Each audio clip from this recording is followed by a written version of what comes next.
Bapa, kami sudah dipulihkan dari lumpur dosa oleh pengampunan dari Engkau. Ya Bapa, ajarilah terus Tuhan akan firman-Mu, supaya kami bisa menerima berkat dan janji yang Engkau akan berikan kepada kami. Bagaimana itu caranya Tuhan, supaya kami bisa menerima berkat dan janji-Mu Tuhan? Kuduskan hati dan pikiran kami. Di dalam nama Tuhan Yesus kami bersyukur dan berdoa. Haleluya, amin. Silakan duduk saudara kekasih, shalom. Mari saudara, bagaimana caranya supaya kita menerima berkat atau janji Tuhan yang begitu indah untuk kehidupan kita.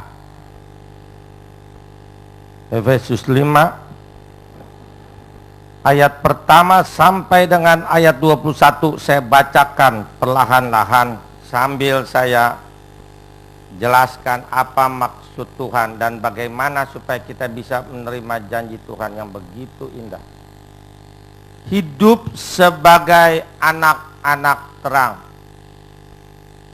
Sebab itu jadilah penurut-penurut Allah, seperti anak-anak yang kekasih. Tandain saudara. Dan hiduplah di dalam kasih, sebagaimana Kristus Yesus juga telah mengasihi kamu dan telah menyerahkan dirinya untuk kita sebagai persembahan dan korban yang harum bagi Allah. Tetapi percabulan dan rupa-rupa kecemaran atau keserakahan disebut saja pun jangan di antara kamu, sebagaimana sepatutnya bagi orang-orang kudus. Demikian juga perkataan yang kotor, yang kosong atau yang sembrono, karena hal-hal ini tidak pantas. Tetapi sebaliknya, ucapkanlah syukur. Karena ingatlah ini baik-baik.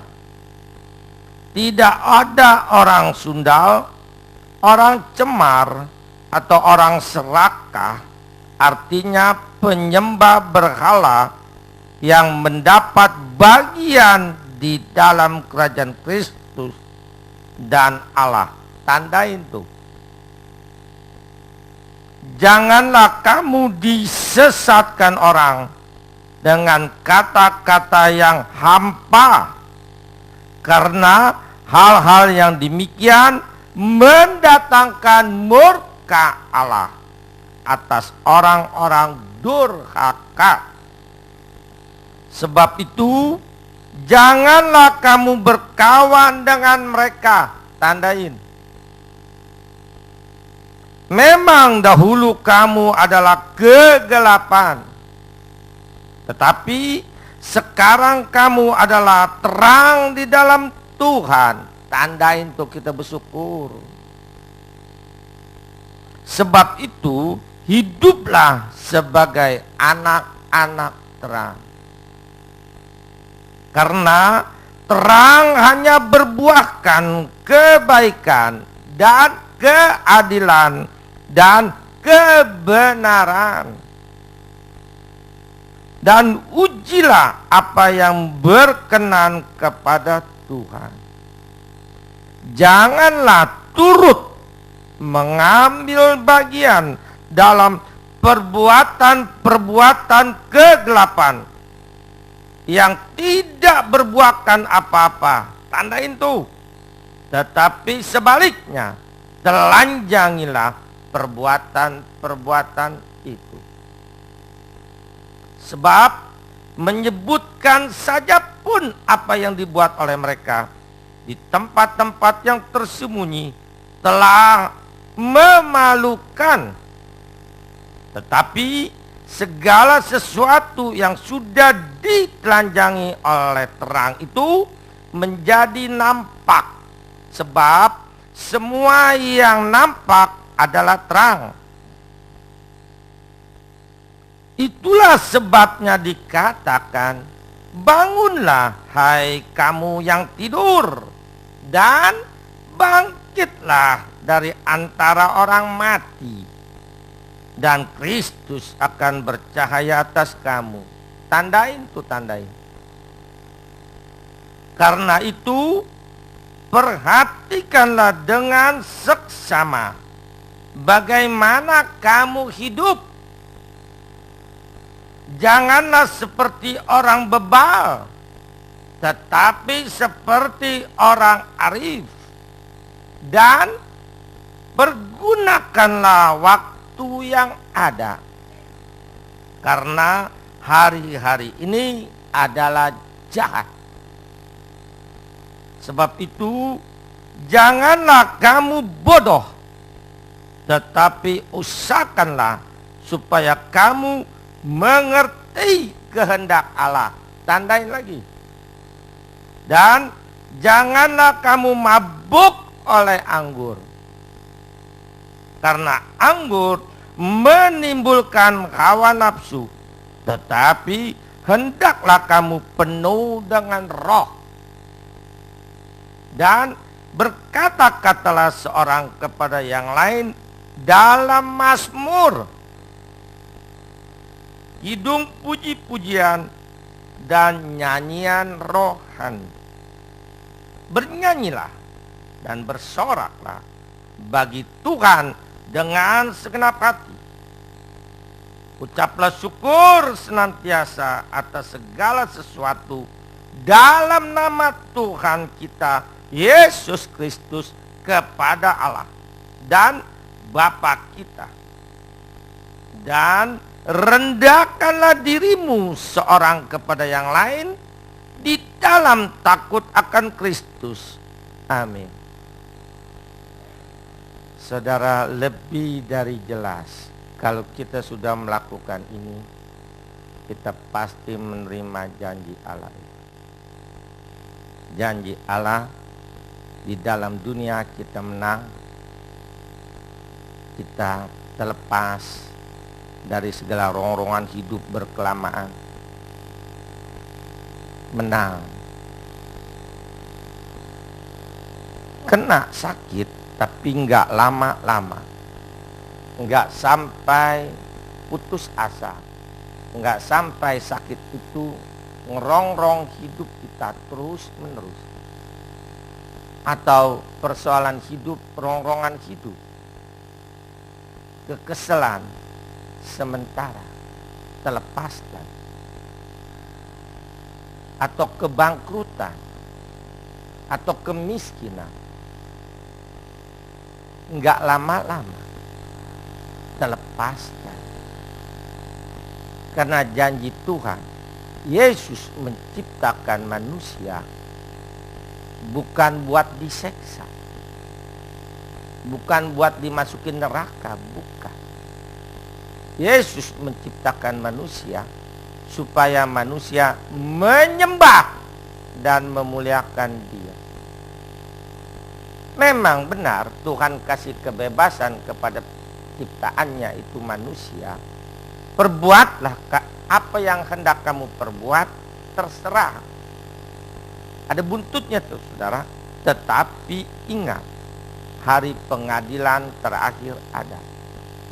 Dan ingat, apa yang kita perbuat, itu yang kita terima sampai turunan kita. Ingat, apa yang kita perbuat, kita terima sampai turunan kita, kita terima. Kalau hidup kita menyembah Tuhan, taat sama Tuhan, kita dapat berkat, turunan kita juga dapat berkat.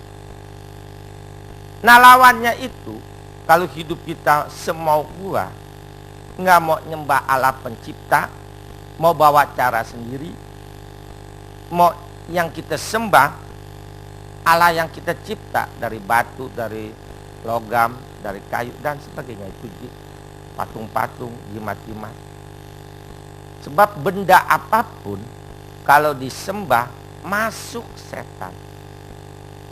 Camkan itu, benda apapun disembah masuk setan. Makanya Tuhan melarang menyembah benda. Tuhan berfirman, sembahlah Tuhan Allahmu dengan segenap hati, segenap jiwa, segenap kekuatan, segenap akal budi. Enggak disuruh menyembah benda. Tuhan sangat baik. Ciptaannya, kepunyaannya itu manusia. Mau nyembah benda, terserah. Tapi ada akibatnya. Siapa yang menanam, dia yang menuai. Pasti. Kita lihat ayat ini bukan buat nakut-nakutin. Sebab semua firman digenapi oleh Tuhan. Jangan main-main. Yang ada di dalam Alkitab semuanya digenapi. Tuhan bilang berkati, berkati. Tuhan bilang hukum, hukum. Tuhan bilang sembuhkan, sembuhkan. Dia kudus. Dia mempertahankan kekudusannya dengan dia genapi semua firman-Nya. Dia nggak pernah bohong. Yuk kita lihat. Kalau kita nyembah Tuhan hasilnya apa? Sering saya kasih ayat ini. Mazmur 37 ayat 25. Nah lawannya itu Keluaran 20 ayat 3, 4, dan 5. Mazmur 37 ayat 25. Tolong biasa bantu saya dengan mic. Mazmur 37 ayat yang ke-25, demikianlah firman Tuhan.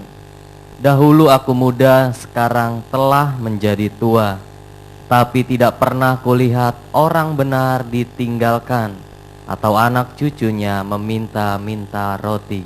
Sampai kita tua, kita belum pernah lihat orang benar. Orang benar tuh orang Kristen yang taat sama Tuhan. Kenapa disebut benar? Orang benar.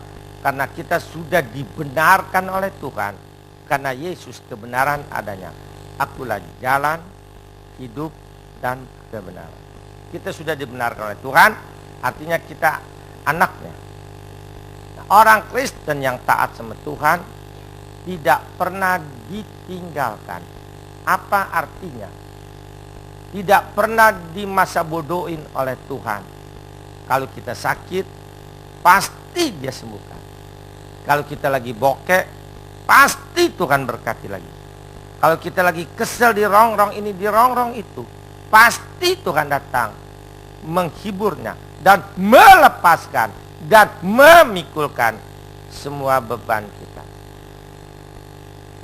Tuh, tidak pernah ditinggalkan. Karena Yesus setia. Sangat-sangat setia. Meskipun kita sering tinggalkan dia, dia tetap setia. Hebatnya. Saya udah tinggalkan dia 25 tahun waktu saya jadi dukun. Sebelum jadi dukun saya Kristen. Tinggalkan 25 tahun. Habis orang-orang Kristen, pendeta-pendeta, saya buat main dengan ilmu saya. Udah sangat-sangat jahat. Orang dunia sakit datang ke rumah saya tolongin. Dulu ya. Orang Islam sakit datang ke rumah saya tolongin. Tapi orang Kristen sakit, ada persoalan datang ke rumah saya nggak tolongin. Saya bilang, gua tolongin lu di dalam kelenteng. Lu injak dulu kelenteng gua, baru gua tolongin. Orang Kristen saya paksa ke kelenteng. Karena saya dulunya Kristen, saya tahu orang Kristen nggak boleh ke kelenteng. Saya paksa. Nggak disambar geledek juga udah puji Tuhan. Tuhan lihat tuh dari atas. Begini jahat ini orang. Anak gua dipaksa berbuat dosa, dipaksa ke kelenteng. Tapi benar-benar dia maha pengasih, panjang sabar, dan maha pengampun. Waduh, nggak ada tandingannya dah. Setelah saya bertobat, dia masih mau ambil, dia ampuni. Dia masih mau saya jadikan pelayannya. Udah begini rusak, udah begini kotor, masih dia mau jadikan pelayannya. Hebatnya Tuhan Yesus. Makanya saya kalau khotbah dimanapun sedikit ngotot. Lu bertobat, Tuhan begitu baik. Lu buat main, lu konyol bener lu. Bego. Itu kasarnya begitu tuh. Saya bukan karena saya hobinya ngomel terus, bukan. Saya takut jangan seperti saya dulu. Bertahun-tahun jatuh dalam dosa. Malah saudara kekasih, itu artinya Tuhan melepaskan kita dan anak cucu kita nggak pernah meminta-minta. Kalau orang minta kan berarti kurang. Roti pantu buat hidup.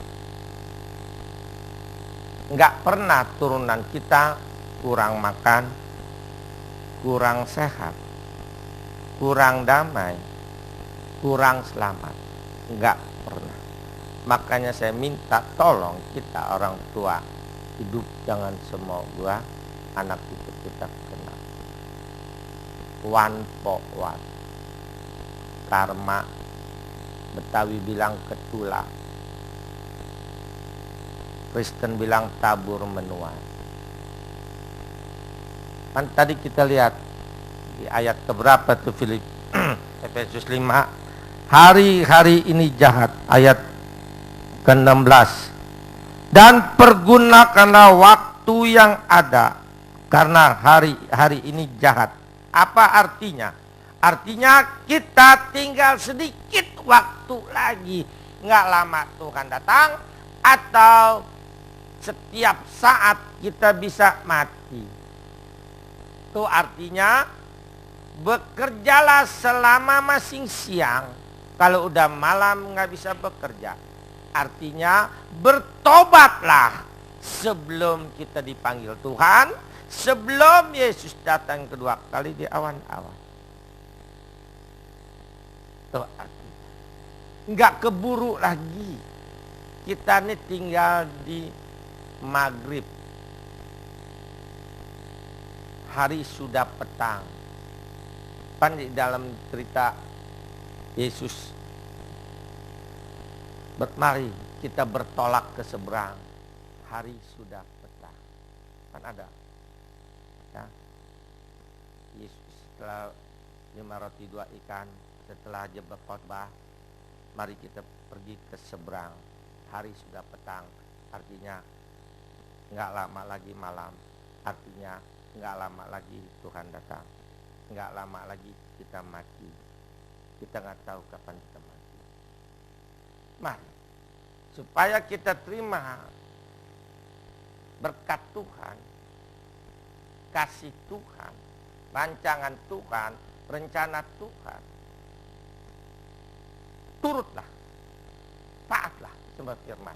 Yang tadi kita udah baca, tadi saya baca, saya pelan-pelan, saya tekenin, nggak mungkin nggak ngerti.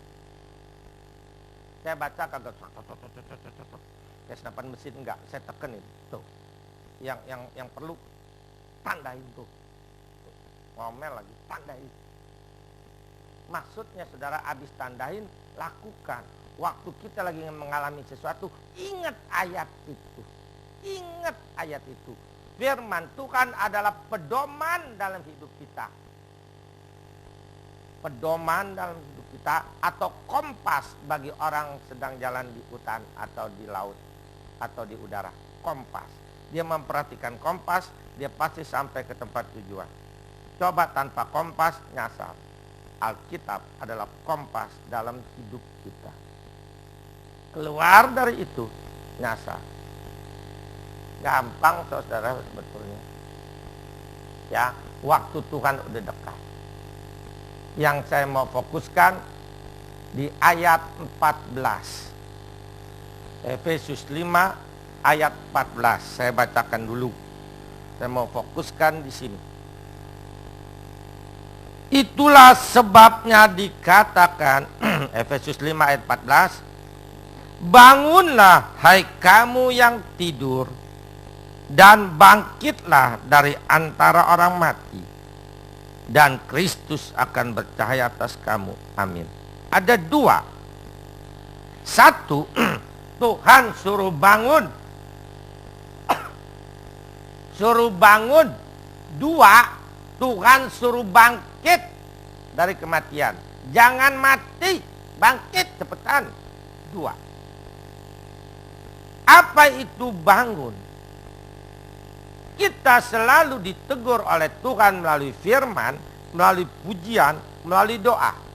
Saudara jangan perhatikan firman saja. Di dalam nyanyian situ banyak teguran Tuhan, banyak sekali berkat Tuhan.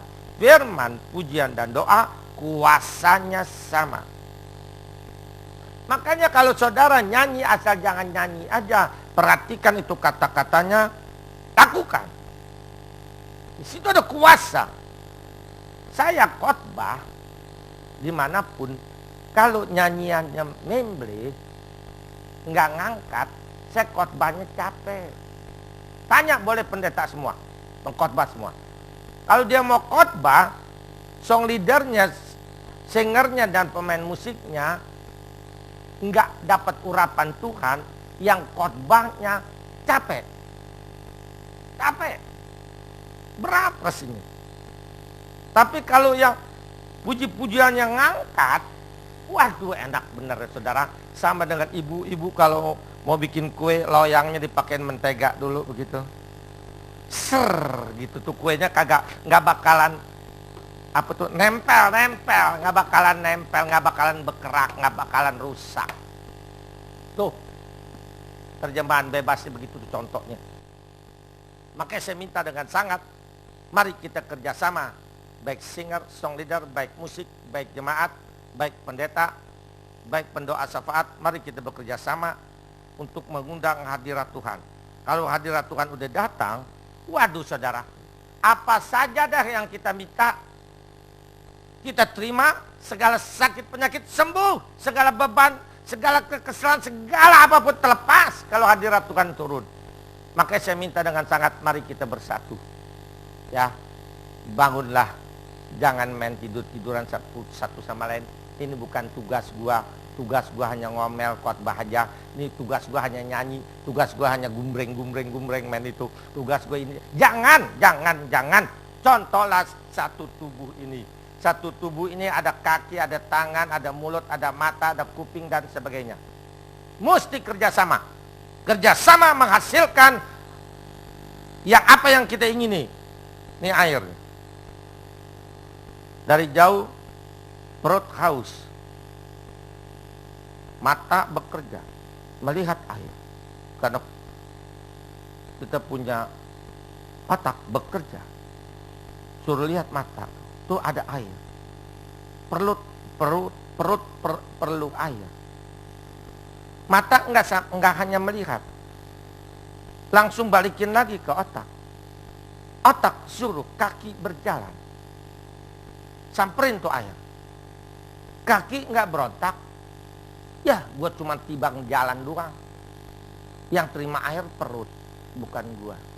Enggak, dia jalan. Udah sampai di sini bukan tugas kaki lagi. Otak suruh tangan, ambil itu gelas. Bawa ke mulut. Tangan berontak. Gue cuma ngambil doang kerjaan gue. Yang enak perut. Enggak. Dia ambil. Sekarang otak suruh mulut mangap. Kalau mulut nggak mangap, mana mungkin bisa masuk ini. Mulut berontak. Gue nggak mau mangap. Gue cuma tibang liwat doang nih air. Yang enak perut. Enggak. Dia nurut otak suruh. Dia mangap. Masuklah air. Air masuk. Tidak terjadi kekeringan. Tidak terjadi kekeringan. Tidak terjadi kematian. Semuanya hidup. Coba satu sama lain saling berontak. Enggak mau. Mati semuanya. Kerjasama. Hidup semuanya. Saling tidak mau kerjasama. Mati semuanya. Bukan kita yang mati. Bukan perut aja yang mati. Semuanya. Jelas pan? Masa nggak jelas? Nah, saya minta dengan sangat, bangunlah dari tidurmu. Artinya jangan egois. Bangunlah dari egoismu. Jangan mau mementingkan kepentingan diri sendiri saja.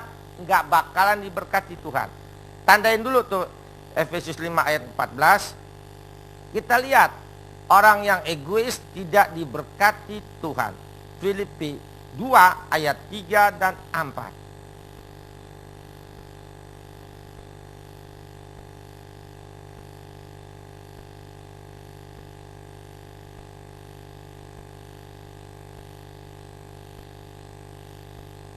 Filipi 2 ayat 3 dan 4, demikian firman Tuhan.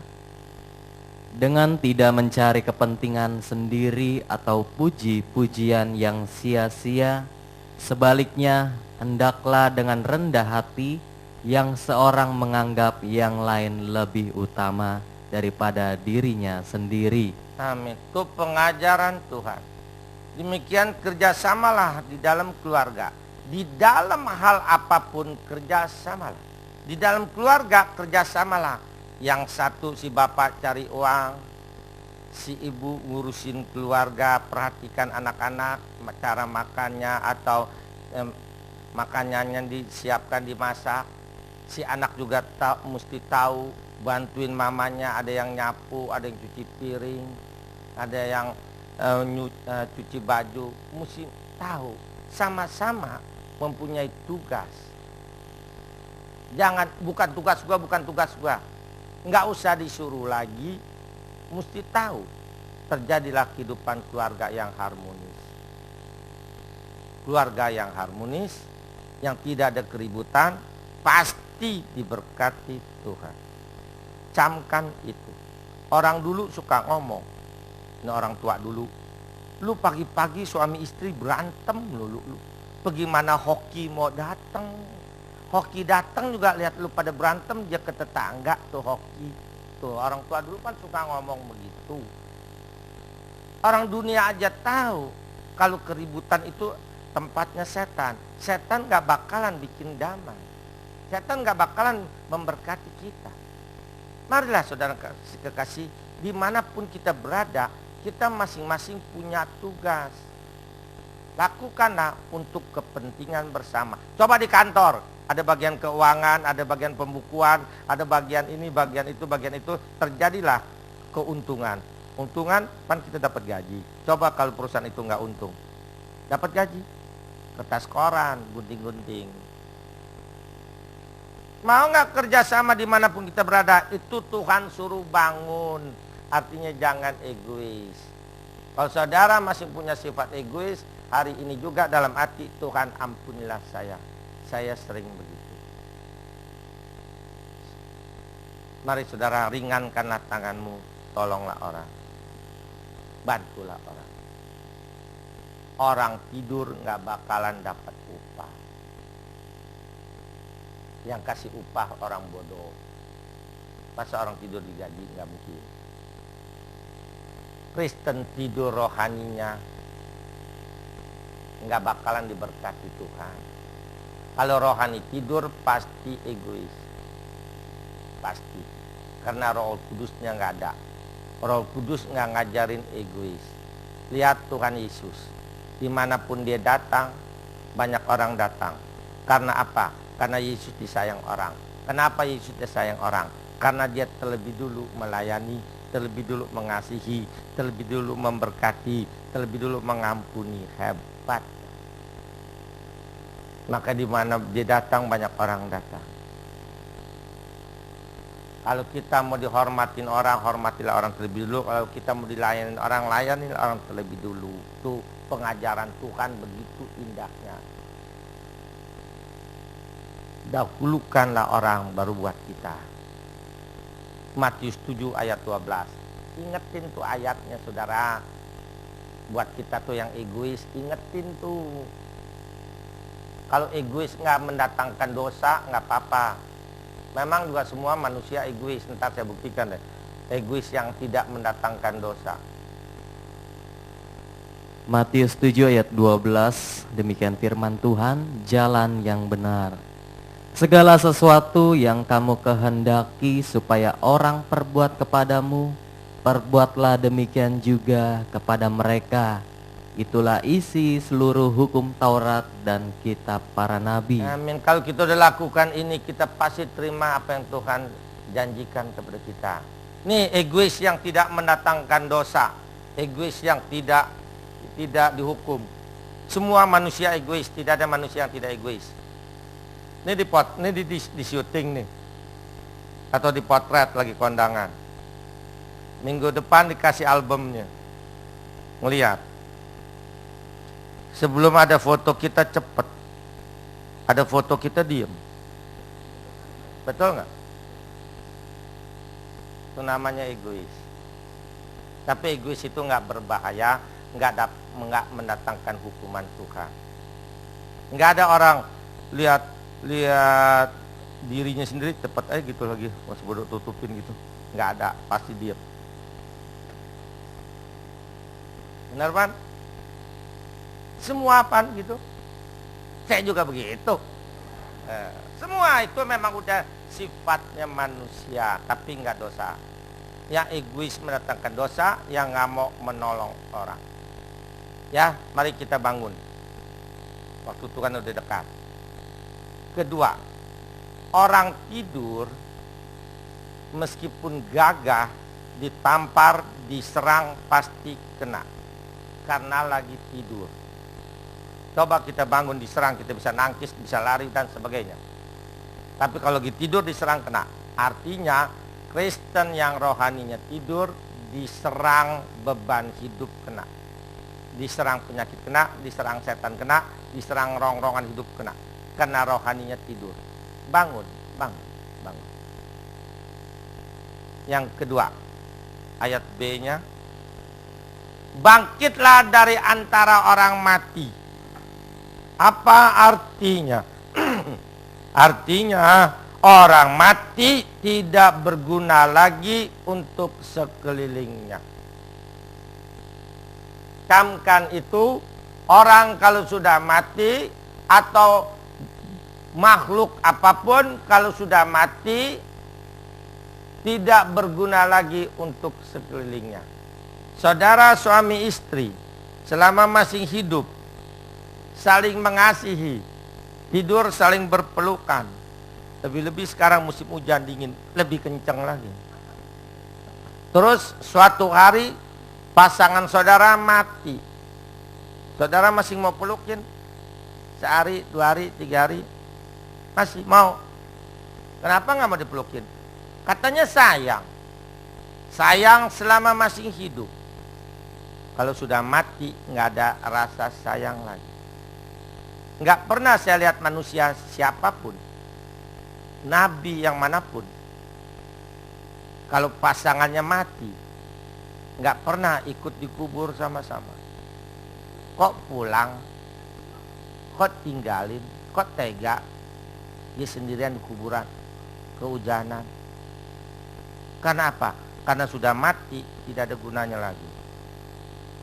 Rohani kita mati, diceraiin Tuhan, dibuang Tuhan. Pasti. Makanya pertahankanlah rohani kita, jangan sampai mati. Mati terpaksa Tuhan buang. Terpaksa. Yoel 2 ayat 13b. Ada perkataan terpaksa. Kita juga kan kalau pasangan kita mati terpaksa kita kubur. Kalau bisa jangan dikubur. Tapi karena nggak bisa, emang nggak boleh dan tidak ada gunanya lagi, tidak ada kehidupan lagi, pasti dia jadi air itu mayat. Terpaksa kita singkirkan dari rumah kita. Tuhan pun begitu. Tidak boleh ada mayat-mayat rohani di surga, bau. Dibuang. Yoel 2 ayat 13b. Yoel 2 ayat 13b, demikian firman Tuhan. Berbaliklah kepada Tuhan Allahmu sebab Ia pengasih dan penyayang. Tuh, disuruh balik kepada Tuhan sebab Yesus pengasih dan penyayang. Nyawanya saja Dia berikan buat menebus dosa kita, buat menyelamatkan kita. Yang lain mana mau? Mana ada pemimpin agama mau berkorban seperti Yesus? Enggak ada. Menanggung segala dosa manusia, enggak ada. Hanya Yesus. Makanya saya minta dengan sangat saudara, nontonlah film The Passion itu. Saudara nontonlah. Ya, saudara pasti lebih dekat, lebih sayang sama Yesus, lebih taat pasti. Dan pasti menangis. Kalau sampai menonton itu nggak menangis, hati batu. Pasti nangis. Pasti. Siapa yang udah nonton? Nah, kalau saudara udah nonton, pinjemin kepada yang belum punya. Saudara pasti lebih sayang, lebih setia. Nangis nggak waktu nonton, Pak? Kita tahan nggak bisa. Ucuk. Hancur tubuh Yesus. Hancur. Hanya buat siapa? Bukan karena dosa dia. Dosa kita yang dia pikul. Seharusnya kita mesti hancur seperti itu digebuki. Tapi kasih Yesus sungguh besar. Nggak ada tandingannya sedunia. Kalau orang mau berkorban karena orang yang kita mau berkorban, orang itu pernah nolong kita, kita mau berkorban. Tapi apa yang kita tolong sama Yesus? Tapi dia mau berkorban buat kita. Hebatnya. Nggak ada tandingannya. Tolong deh saudara lihat. Saudara pasti lebih sayang, pasti lebih taat. Tapi jangan sebentar aja, jangan sebulan 2 bulan. Selamanya sampai kita dipanggil Tuhan. Pasti kita selamat. Pasti. Nah inilah saudara, bangkitlah dari antara orang mati. Tuhan menyesal. Coba tadi udah selesai belum bacanya? Terusin. Tuhan menyesal loh, dia begitu sayang sama kita. Panjang sabar dan berlimpah kasih setia. Tuh, berlimpah berarti terlalu banyak kasihnya kepada kita. Berlimpah tuh sampai luber, sampai kelebihan, sampai penuh dah luber. Bagaimana sih luber? Kita tuang air di gelas sampai keluar tuh luber tuh ya, Betawinya bilang luber. Itu udah berkelimpahan. Terus panjang sabar dan ia menyesal karena hukumannya. tuh dia menyesal loh masukin kita ke neraka. Bukan karena niat dia jadikan manusia dia buat seksa ke neraka, bukan. Karena ulah kita terpaksa berulang-ulang tiap hari dia tegur kita melalui firman, pujian dan doa. Kita belum sadar juga terus masih lupain Tuhan. Masih mau bawa cara sendiri. Terpaksa dia disabet. Ibu sebetulnya nyabet anaknya terpaksa loh. Karena anaknya bandel, terpaksa. Saya punya anak saudara perempuan. Dia punya anak laki. Memang anaknya kalau disuruh belajar apa bandel nih anak. Udah kali-kali diomelin bandel, terpaksa disabet.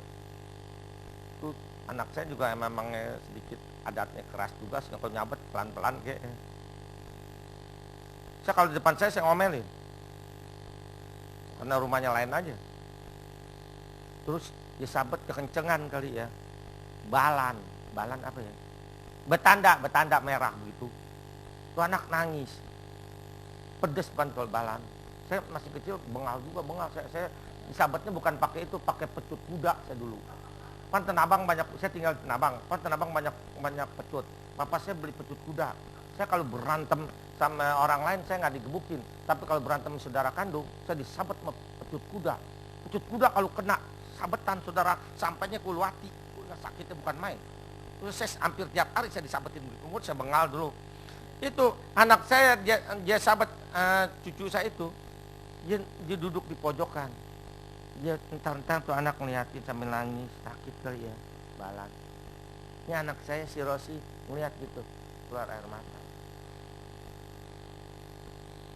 Dia menyesal, dia terpaksa nyabet anak itu, dia lihat anak itu sakit,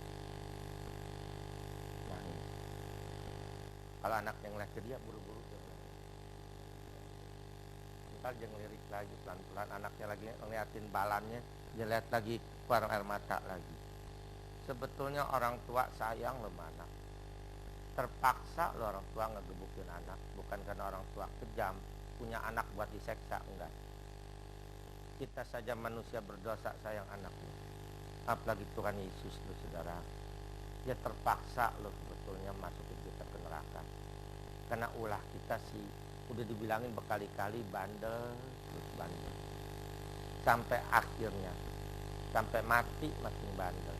Dia terpaksa. Nah inilah tuh saudara, camkanlah, mau nggak terima janji Tuhan, berkat anugerah rahmat keselamatan. Janji Tuhan tuh berkat rahmat anugerah keselamatan dari Dia, supaya kita bisa terima. Lakukan yang baru kita dengar, yang baru kita baca, lakukan. Efesus 5 ayat 1 sampai 21. Pasti terima apa yang Tuhan janjikan, itu pasti. Ya saudara, bukan buat kita saja, turunan kita pun pasti terima. Dan bukan turunan kita saja, sekitar kita pun pasti terima. Karena kalau kita penuh Roh Kudus, pasti mereka kecepretan kasih. Pasti. Pasti. Ya saudara, masing-masing berjanji dalam hati, mau gak melakukannya. Berjanji masing-masing. Nanti saudara, saya kasih kesempatan ini, ya 3-4 orang saya kasih kesempatan bertanya apa yang belum jelas mengenai apa aja dah. Saya kasih kesempatan tanya. Bab kalau hari Minggu nggak bisa belajar, tanyalah. Tanya saudara, pas udah ngerti semua. Apa aja tanya yang masih kita ragu. Ini boleh nggak nih ya orang Kristen melakukan ini nih? Ini boleh nggak nih orang Kristen masih melakukan ini? Tanya. Daripada ntar salah. Sayang, udah pada waktunya Tuhan bilang, enyahlah dari hadapanku, aku tidak mengenal engkau. Terlambat kalau perkataan itu untuk kita nanti.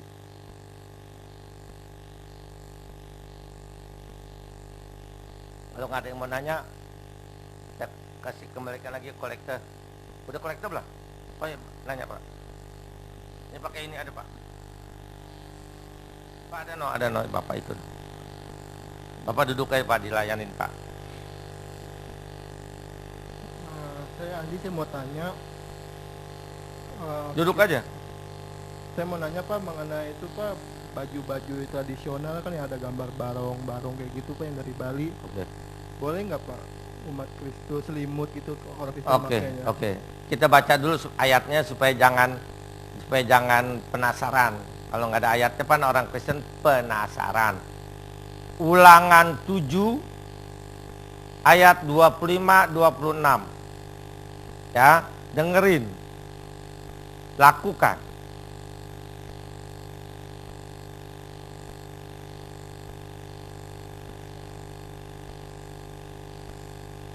Ulangan 7 ayat 25 sampai 26, demikian firman Tuhan.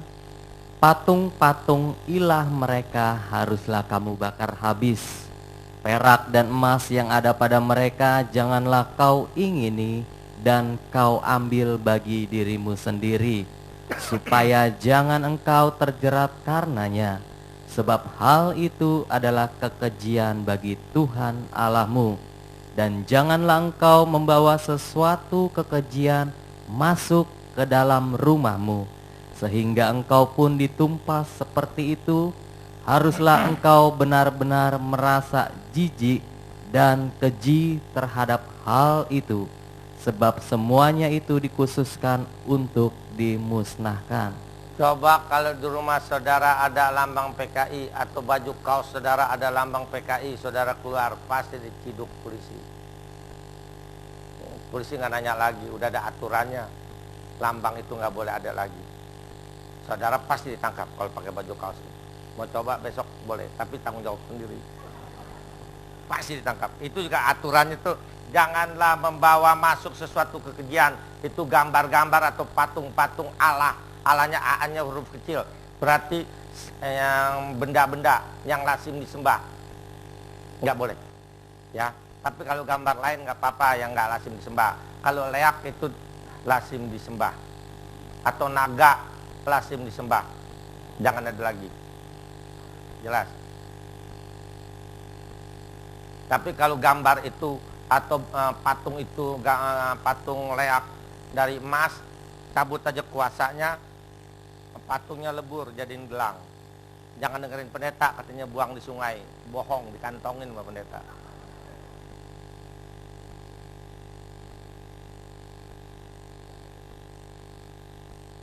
Apa lagi? Ya. Bentar.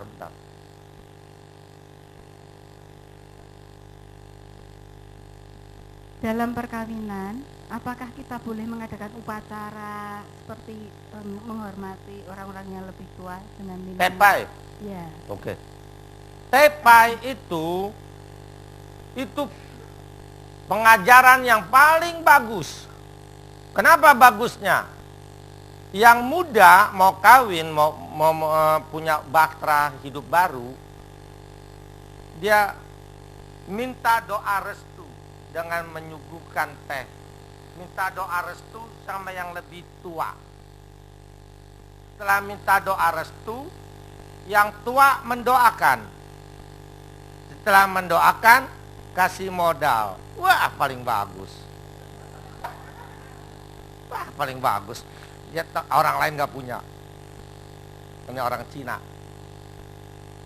Tepai itu bagus. Boleh. Apanya yang melanggar? Kan Tuhan suruh, hormatilah orang tuamu. Doa orang tua manjur. Doakanlah anak-anakmu. Mana ada? Apanya yang bertentangan? Kalau yang dari Cina aja, magic. Kalau gitu orang Cina semuanya setan dong. Enak aja. Boleh Bu? Sangjit ya. Ya sekarang sangjit tuh bawa uang. Kita punya anak perempuan.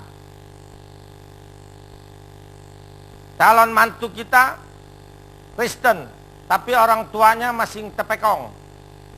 Biasanya pihak pria yang bawa uang. Biasanya uang, emas, baju dan sebagainya. Kalau orang dunia, orang tepekong, waktu bawa uang, selainnya emas, duit, baju, dia sertai 2 pasang lilin merah. Lilin merah ini keperluannya buat di meja samkai, di meja Tuhan Allah. Besok mau ngawinin, malam ini pasang meja Tuhan Allah depan pintu. Itu lilinnya ditaruh di situ. Biasanya kalau dunia dengan dunia, waktu bawa uang itu sepasang diambil sama pihak perempuan, sepasang dipulangin bawa ke pihak laki. Kalau kita udah Kristen, calon besan kita bukan Kristen, dia bawain 2 pasang lilin, kita tolak lilinnya. Maaf, kami udah Kristen, nggak perlu pakai lilin. Suruh bawa pulang lilinnya. Tapi emasnya jangan suruh bawa pulang, kantongin. Tolol bener mas, suruh bawa pulang. Apalagi? Ya. Tolong. Salam Pak Pendeta. Shalom. Saya cuma minta kekuatan Pak Pendeta. Saya ada masalah sedikit di rumah tangga. Jadi setiap saya ribut dengan istri saya, dia selalu lari ke rumah saudaranya. Jadi sudah yang ketiga kali Setiap apa? ada masalah di rumah tangga, saya dengan istri saya. Jadi setiap ribut, dia akan lari ke rumah saudaranya. Lari 3 hari nginap meninggalkan rumah tangga. Jadi saya sudah doakan juga Pak Pendeta. Bahkan saya sudah puasa. Oh, puji Tuhan. Waktu Bapak nikah, diberkati gereja nggak? Di Dharmala Sakti Pak. Ya? Di Dharmala. Bapak Reji. Iya, diberkati. Iya. Bapak Reji. Dan waktu Bapak sebelum nikah dengan istri itu sama-sama Kristen. Iya, sama-sama Kristen, dibaptis Islam di Jakarta Tower. Iya, sebelumnya itu udah Kristen. Sudah, tadinya Kristen di Protestan tadinya. Oke. Yang mau ditanya apanya? Ya, bagaimana saya memenangkan istri saya ini supaya jangan terjadi lagi. Baru ke minggu yang lalu, 3 hari dia. Mesti adakan pelepasan. Mungkin kutuk nenek moyang dari kutuk nenek moyang dari istri, belum dilepaskan. Nah, itu susahnya Pak Pendeta. Setiap saya ajak dia selalu tidak mau. Oh, kalau gitu dia punya pegangan. Sebetulnya pegangan untuk langsung yang saya tahu tidak. Tapi menurut dia sudah pernah pelepasan. Ya, pelepasan bagaimana caranya? Pelepasan 3 ya. Orangnya, bendanya, rumahnya. Itu yang sempurna. Kalau orangnya aja pelepasan, bendanya enggak, rumahnya enggak, transfer lagi. Pelepasan itu sifat-sifat nenek moyang yang tidak berkenan, perbuatan nenek moyang yang tidak berkenan, kuasa kegelapan, atau pegangan nenek moyang yang tidak berkenan, itu yang dilepaskan. Kutuk nenek moyang, itu yang dilepaskan. Pelepasan terus, saudara, mesti pengusiran dulu sama setan, baru pengakuan dosa sama Tuhan, baru ditengking. Jangan langsung tegang tengking itu pendeta. Saya lihat apa yang tegang tengking. Jadi memang saya teologi kalah dengan pendeta pintar-pintar teologianya. Tapi soal persetanan, pendeta yang manapun kalah sama saya. Saya bekas anak setan dulu 25 tahun. Kalau bagian setan, pendeta yang manapun kalah dah. Ya, teologi memang saya kalah sama mereka. Mereka nggak tahu tuh sifat setan bagaimana tuh. Main tegang tengking, apaan nih tegang tengking? Ya, 3 saudara, orangnya, bendanya, rumahnya. Baru selesai. Jadi kalau ada kesempatan saya bawa dia ketemu Bapak bagaimana Pak? Nah, boleh, saya mau, saya kemana juga saya mau, ya. Saya memang bagian cleaning service persetanan saya, khusus. Saya nggak pernah takut sama setan yang bagaimanapun. Hobi saya berantem sama setan. Atau bagaimana Pak Pendeta ajari saya sedikit? Atau kami semua jemaat diajari sedikit aja? Ajarin. Sedikit aja? Kuncinya, intinya itu. Udah diajarin tempo hari di seminar di sini. Sudah nah, Pak, beli. Udah saya beli Pak itunya Pak. Ininya? Iya. Sampai ke 8? Iya, PCD Bapak sudah saya beli. Nah udah pelajarin di situ. Coba kendalanya kan berbeda Pak. Gimana caranya supaya bisa sehebat Bapak itu? Ya kan? Nah, itu Pak. Dokter ada dokter jantung, ada spesialis paru-paru, ada ginjal, ada apa. Mungkin saya bagian spesialis persetanan saya. Ya, nanti deh ya. Ya, makasih, saya kasih kartu nama saya. Ya, makasih, Pak. Kalau memang Tuhan kehendaki supaya saya nolong Bapak, pasti ada waktunya. Makasih. Pasti. Ya. Makasih Pak. Serahin sama Tuhan dah. Saya kalau udah disuruh Tuhan saya nggak berani. Saya mau pingsan, berani ngelawan. Ya, puji Tuhan, masih mau akur. Ya, makasih Pak Pendeta. Terima kasih. Mau nanya mengenai gambar tadi, Ya. gimana kalau gambar yang ada di boneka-boneka itu namanya, boneka-boneka yang sering dimainin anak-anak itu? Ya, misalnya itu Pokemon, jangan ya. Saya pernah nolongin anak kecil umur kelas 4 perempuan, yang satu kelas 6 perempuan juga. Yang satu 2 minggu, yang satu 10 hari kali kemasukan Pokemon. Nggak bisa ngomong dia, mendesis. Jalannya nggak ke depan, kiri kanan gitu. Nggak ngomong. Karena semuanya, spraynya, bantalnya, gelasnya, semua tasnya Pokemon tuh dari besar sampai ke kecil. Bonekanya di dalam kamarnya. Dia sering ajak ngomong, masuk. Kalau anak kecil umur 2, 3, 4 masih ngomong sama boneka biasa gitu ya, nggak apa-apa. Tapi kalau yang udah gede-gede ngomong sama boneka, bawa ke dokter syaraf.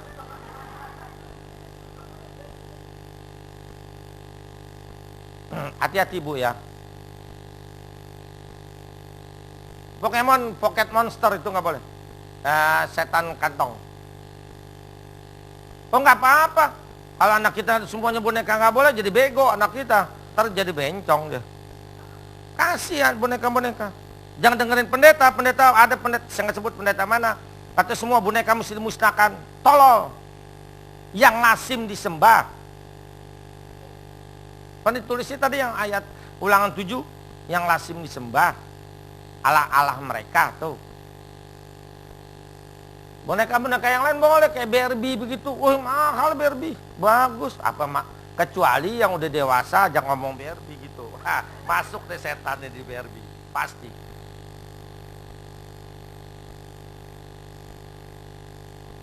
Apa lagi?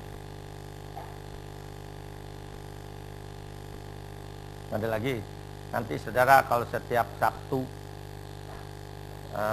saya khotbah, saya kasih kesempatan tanya jawab biar cepat ini. Tolong.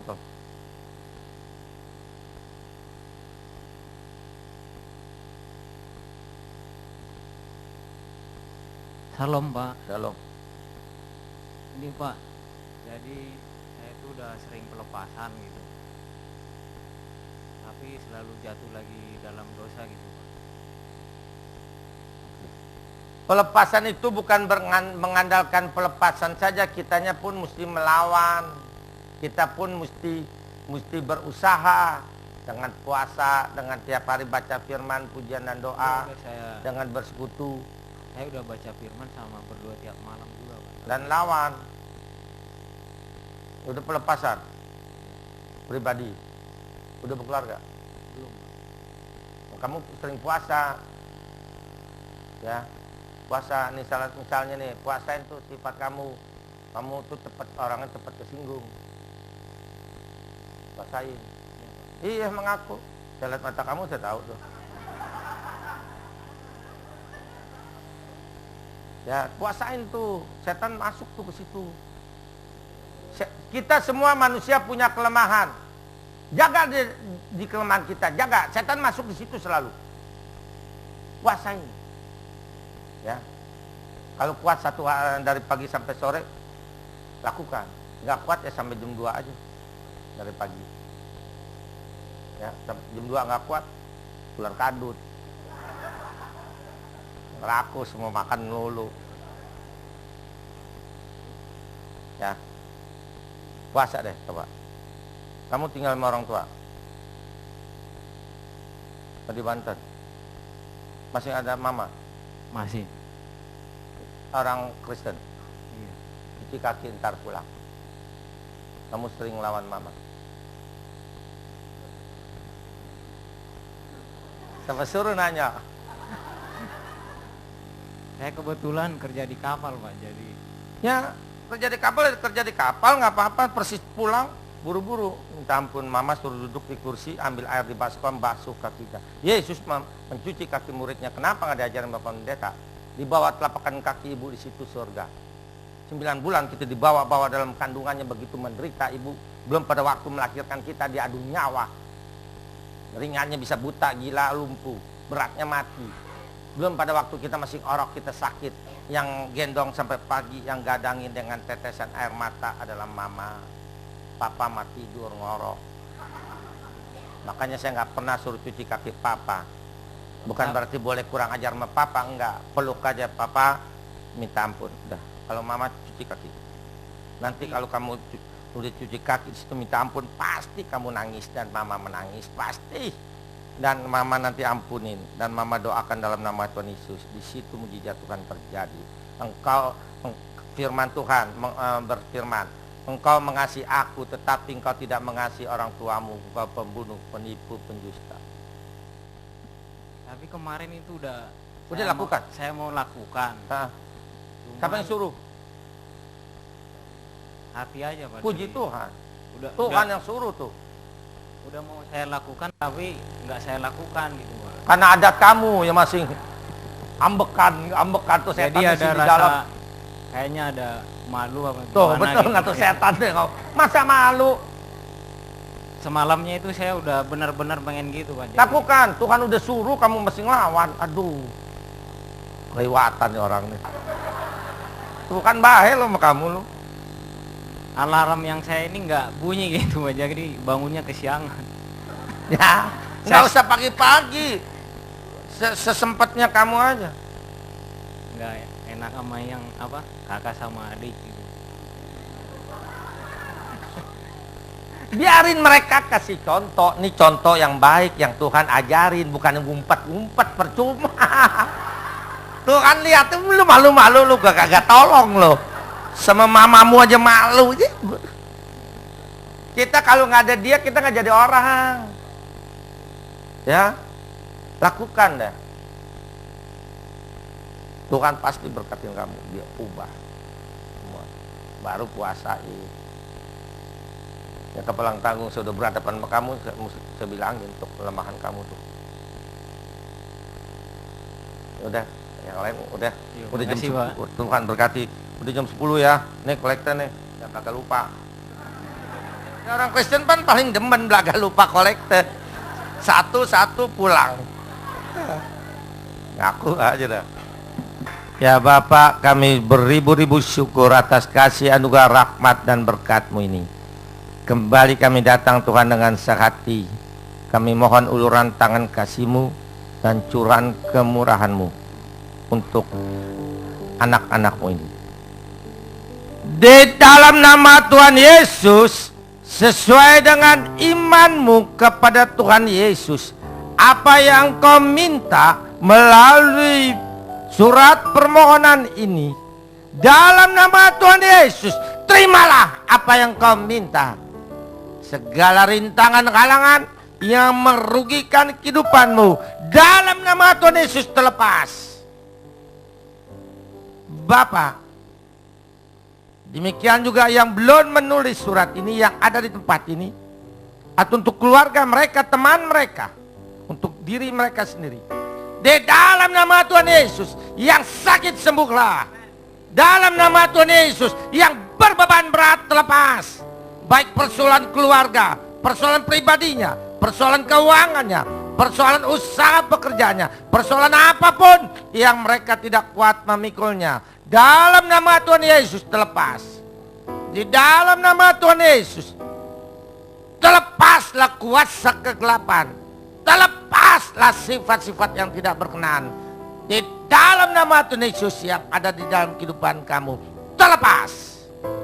Dalam nama Tuhan Yesus, terbukalah jalan untuk pekerjaan atau usaha. Dalam nama Tuhan Yesus, terbukalah pintu rahim-Mu. Tolong Tuhan berikan anak yang dari Engkau. Di dalam nama Tuhan Yesus, terbukalah pintu jodoh-Mu. Tolong Tuhan berikan penamping hidup yang dari Engkau untuk mereka. Berkati gereja Tiberias tempat ini. Biar melalui gereja Tiberias tempat ini, semua jiwa di Roxy dan sekitarnya boleh menerima Engkau sebagai Tuhan dan Juru Selamatnya di dalam hidup mereka. Nyatakan selalu Tuhan mujizat-Mu, kasih dan kuasa-Mu setiap kebaktian Tiberias di Roxy Mas ini. Supaya nama-Mu dimuliakan, kerajaan-Mu dilebarkan, banyak jiwa diselamatkan. Berkati mulai dari Bapak Gembala kami, Bapak Pendeta Paryaji, berkatilah pelayanannya, berkati kebutuhan hidupnya, berkati keluarganya, berkati semua pendeta-pendeta mudanya, pendeta-pendeta pembantunya, berkati semua koordinatornya, berkati semua pengurusnya, berkati semua pekerjanya, berkati juga semua jemaatnya, beserta dengan keluarga mereka masing-masing. Terima kasih Tuhan, Kau berkati Tuhan negara Indonesia ini. Berkati Tuhan, terlebih-lebih dalam masa pemilu ini Tuhan. Hindarkan Tuhan segala keributan, segala bencana, segala kekerasan, segala kesadisan. Lemparkan semua dari negara Indonesia ini Tuhan. Yang ada hanya kedamaian yang dari Engkau. Terima kasih Tuhan, Engkau sudah memberkati kebaktian ini dari permulaan hingga akhirnya. Dan dengan kasih-Mu sudah Engkau ikut sertakan kami turut ambil bagian dalam pekerjaan Engkau. Itu persembahan itu. Kuduskan persembahan itu untuk kemuliaan nama-Mu dan kelebaran kerajaan Engkau. Berkati kami semuanya berlipat ganda. Dan dengan kasih-Mu Tuhan, Engkau sudah menguatkan iman kami, sudah membangunkan iman kami. Sehingga kami kuat dan berani untuk menghadapi semua persoalan hidup di akhir zaman ini. Dan kami pasti menjadi pemenang dengan kuasa, firman, pujian, dan doa. Dan dengan kasih-Mu, Engkau akan tibakan ke rumah kami masing-masing, ke tempat tujuan kami masing-masing dengan selamat, dan memberkati apa yang kami kerjakan hari ini. Kembali dengan kasih-Mu, Engkau pasti akan menerima sisa hidup kami ini untuk kemuliaan nama-Mu dan kelebaran kerajaan Kau. Saudara yang kekasih, terimalah dan pulanglah. Berkat rahmat anugerah daripada Allah Bapa kita, kasih sayang dan karunia dari Tuhan Yesus Kristus yang hidup, kekuatan penghiburan dan kesatuan yang erat dari Roh Kudus yang setia menyertai hidup kita mulai saat ini sampai Maranatha kedatangan Tuhan yang kedua. Haleluya.